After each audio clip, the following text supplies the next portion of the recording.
நீங்கள் நகைக்கூட அதை வாங்கினதுக்கான ரசீதை இணைக்கணும் அப்படின்னு சொல்லியிருக்காங்க.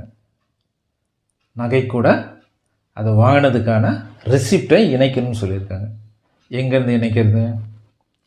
யார் யார் நகை வாங்கினாக்கா அந்த ரிசிப்டை அதோடு வச்சுருக்குறாங்க, அது வச்சுருக்க முடியுமா?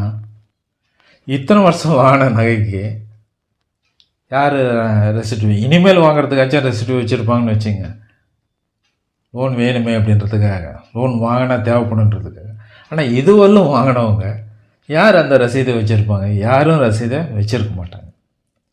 அடுத்தது இன்னொன்று என்னென்னா, அது இவங்க வாங்கியிருந்தால் ரசீதை வச்சுருப்பாங்க. இவங்க அப்பா அம்மா கொடுத்ததோ, நான் கொடுத்த நகையோ, அவங்க தாத்தா பாட்டி கொடுத்த நகையோ, இது மாதிரி பரம்பரை நகையாக இருந்து அதை கொடுத்தாங்கனாக்கா இவங்கக்கிட்ட எப்படி அந்த ரசீது வரும்?